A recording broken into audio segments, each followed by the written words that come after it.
Salut à toutes et à tous, donc aujourd'hui une petite vidéo où je vous montre la petite séquence dont je parlais la dernière fois là, où donc vous m'avez demandé de la mettre, je m'en doutais un petit peu.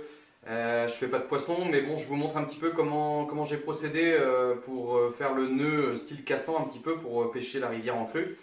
Donc c'est style cassant je dis parce qu'en fait c'est simplement un nœud qui se défait d'un côté mais pas de l'autre, vous allez voir ça dans la suite de la vidéo. Sur cette vidéo, il y a aussi le roulage, entre guillemets, un petit morceau du roulage des bouillettes bicolores pour le concours qui se termine ce soir à 18h. Et l'explication, parce qu'il y a un abonné qui m'a demandé comment j'avais fait ma machine. Donc j'explique un petit peu, voilà, grossièrement comment j'ai fait la machine. Plus je parle de la Creality CR10, donc l'imprimante 3D que j'ai fait venir de Chine. Qui, d'après les vidéos YouTube que j'ai pu voir sur les différentes imprimantes 3D, semble être le bon rapport qualité-prix. Avec cette machine, je souhaite faire des objets, donc des outils pour la pêche, et également, surtout un outil pour fabriquer une machine qui servira à faire, enfin vraiment un outil pour fabriquer des bouillettes, pour que chacun puisse faire des bouillettes de chez lui, même dans son petit studio. Sans compresseur, sans pistolet, sans table à rouler. Voilà, une petite machine compacte. Voilà, donc je vous laisse regarder la vidéo et je vous dis à plus. Bisous.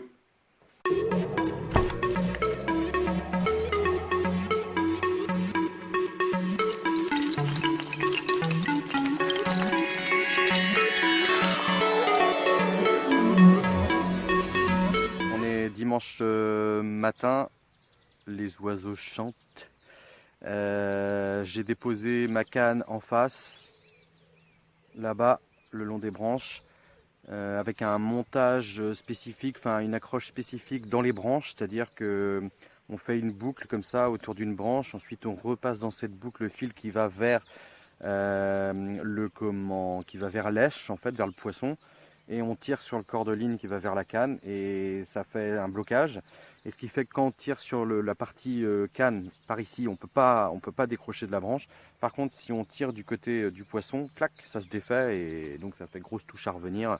Et là, mon fil, en fait, il est comme un téléphérique au-dessus de l'eau, jusqu'à une branche qui est au-dessus de l'eau. Et ensuite, mon fil descend tranquillement dans l'eau comme ça en face, donc ça extrait toute ma bannière du courant. Voilà, c'est pratique. J'espère que je vais faire un poisson parce que retraverser la rivière en flotte tube là, pour aller décrocher le truc au moment de partir, quoi. Je veux dire, là, de ce côté-là, je peux vraiment pas l'enlever, quoi. Donc, il faut vraiment que j'aille de l'autre côté, que je tire sur l'autre bout pour tout redéfaire. Autant vous dire que j'en ai chié quand même à traverser là. Alors, faites attention quand même, les gars et les filles, hein, si vous souhaitez faire comme moi. Soyez prudents. Bon, je me faisais embarquer entre guillemets par le courant, mais je veux dire, il n'y avait pas non plus, c'est pas une cascade ou quoi que ce soit, quoi. Je veux dire, au bout d'un moment, j'aurais fini sur le bord là-bas. Mais il faut quand même faire attention parce que voilà, il y a du courant et puis j'ai pas envie d'avoir des blessés ou des plus graves sur la conscience, quoi. Donc voilà, soyez responsables. Bon, moi pour le coup là, je trouve que c'est quand même crevant d'aller de l'autre côté là. Donc j'espère que je vais faire un poisson et honnêtement si je fais un poisson je crois que j'arrête là, je fais juste mon poisson. Côté appât, j'utilise les bouillettes Caperlan qu'on voit ici, que j'ai utilisé dans le plan d'eau de 12 hectares de la dernière vidéo. Donc je suis venu en mettre un petit peu milieu de semaine, un petit peu vendredi et puis là on est dimanche matin, voilà. Donc bon, j'ai pas grand espoir de faire du poisson parce que je sais pas, les conditions elles sont vraiment très spéciales. Maintenant tout est possible, tout est réalisable. Alors pour ceux que ça intéresse, je vais vous montrer le système d'accroche. Donc ici, la bobine, ça va être la partie qui part vers le lancer. Ici, à l'autre bout, là où il y a le fricot de nœud, là, c'est là où il y a le plomb. Donc on arrive devant le spot. J'ai planté une branche volontairement dans le sol, hein. Donc on arrive devant le spot, hop, on jette la partie plomb dans l'eau, exactement comme on poserait une canne voilà, en plastique avec une embarcation. Ensuite, on prend le fil en double. Au préalable, on laisse du mou côté bas de ligne, côté vers le bas de ligne, ça sert à rien de le tendre. On met le fil en double comme ça, hop, on fait le tour de la branche qu'on a choisie, une branche pas trop pourrie, quelque chose qui tient la route. Voilà, tac, et on fait le tour comme ça. Ici, on va recréer une boucle du coup en ayant fait le tour. On va reprendre le fil qui part vers l'hameçon et on le passe dedans comme ça.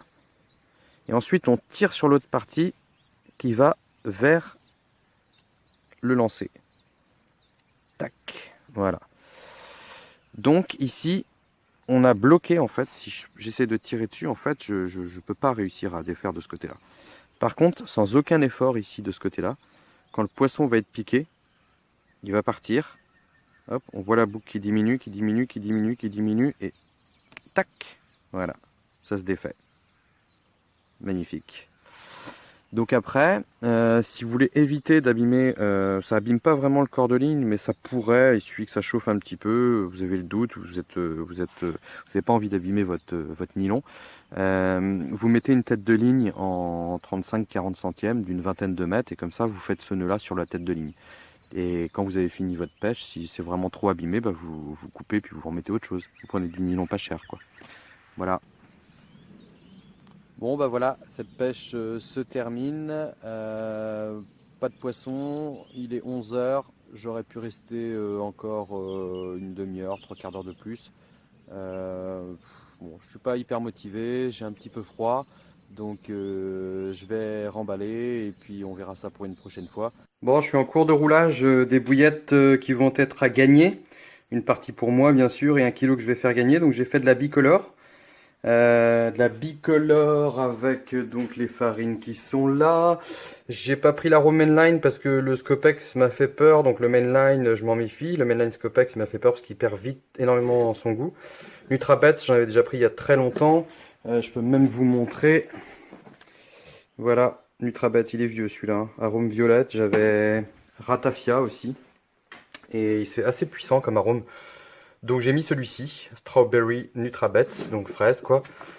J'ai fait 1 kg avec du rose, 1 kg avec du jaune que j'ai mélangé ensemble. Et voilà, ça donne ça. Donc ici j'ai rebricolé, alors il y a quelqu'un qui m'a demandé, je me rappelle plus les pseudos, désolé. Hein, comment était ma machine puisqu'il voulait la copier. Alors je vais montrer un petit peu. Ici j'ai fait ça tout à l'heure avec une douille que m'a donné John parce que j'avais galéré la dernière fois. Mais là la machine elle a du mal quand même à pousser, hein. C'est dur pour elle là. 14 mm, c'est comme si on se mettait ça dans les fesses, puis qu'on allait aux toilettes et puis qu'il fallait que tout sorte par là, ben ça pousse, hein. Elle en chie, comme dirait l'autre. Ici, on a, donc ça c'est un embout de vouillettes, on appelle ça, les vouillettes à saucisse, par chez nous on appelle ça comme ça, c'est des trucs de ferme un peu là. Voilà, ensuite c'est un tube alu que j'avais récupéré, pareil, ça c'est un truc alu que j'avais récupéré, alors me demandez pas où, je me rappelle plus. Ici, il y a 2 paliers roulement. Alors, la personne qui m'a demandé, qui a essayé de le faire, me disait que sa crémaillère sautait. Alors oui, parce qu'en effet, il faut bien la crémaillère, le piston, une fois qu'il est dedans. Ici, il y a un blocage entre des paires de roulement. Excusez-moi, je ferme. Parce qu'il y a mon chien qui gueule. Et en fait, ici, il y a 2 paliers roulement avec un pignon dessous, voilà, qui entraîne. Et ici, en fait, au début, j'avais fait la machine avec juste ce motoréducteur là, avec une réduction de 5-1. Donc ça veut dire en fait que quand le moteur fait quand le moteur fait 5 tours, en sortie, on a 1 tour. Mais c'était pas assez, c'est vraiment, ça poussait pas quoi. Donc du coup, j'ai trouvé un bon vieux gros réducteur. Je ne saurais pas vous donner le ratio. Mais en tout cas, on est au moins à 30 pour 1, un truc comme ça. C'est-à-dire que le moteur va faire 30 tours avant que ça fasse 1 tour derrière. Ce qui lui permet, un peu comme vous êtes en vélo et que vous moulinez quoi, c'est un peu ça. Ici on a un convertisseur de fréquence, alors je vous l'accorde, il est dégueulasse. Hein, en même temps il est vieux et puis bah voilà, il a fait déjà des kilos de bouillettes. Avec un bouton pour inverser le sens de marche et ici pour recouper ou éteindre. Donc ça c'est un moteur triphasé en fait, mais quand vous avez un moteur triphasé que vous voulez faire fonctionner en 220 volts, il faut mettre un convertisseur de fréquence, ce qui est changer le couplage. Alors je vais vous épargner trop les détails, mais il faut changer le couplage ici, vous passez en barrette parallèle, je sais plus ce que c'est, et vous venez greffer ça, qui lui fournit du 220 tri, et en entrée à du 220 mono, donc du coup ça le fait, on peut utiliser un moteur tri chez soi. Là ici j'ai défait le cache tout à l'heure, justement parce que j'étais en train de l'aider en fait, parce que le pauvre 14 mm, il en veut plus quoi. Donc ça va être bon pour rouler du gros et puis. Mais de toute façon, je profite qu'on est juste là pour vous montrer qu'elle est arrivée. La Creality CRD, c'est made in Shenzhen. Donc Je lui fais sa place ici, parce que ici j'ai fait donc mon établi avec plein de bazar. L'établi ici. Et en fait, ce qui va se passer, c'est qu'ici, il va y avoir une vitre. Ici, je vais mettre un tuyau qui va rejoindre, je vais le faire sauter la grille et je vais envoyer un tuyau ici pour les évacuations de vapeur d'ABS si j'imprime de l'ABS. Et ici, là où il y a tout le bazar, là, et ben en fait, tout ça, ça va être fermé avec des portes. Le bas pour mettre les filaments de plastique, donc ça va être fermé hermétiquement, entre guillemets, isolé et à l'abri de l'humidité. Et le haut, ça va être juste des vitres en fait pour éviter que la machine se retrouve empoussiérée, on va dire. Et puis ça permettra en imprimant de l'ABS, puisque cette machine-là avec son plateau chauffant peut me permettre d'imprimer de l'ABS, notamment aussi du filament phosphorescent, si vous voyez ce que je veux dire. Et puis voilà. Donc bon, bah ici il va se passer des choses dans l'avenir. Donc ne lâchez rien, surtout ne lâchez rien. Restez sur la chaîne No Carp, il y a des choses à dire.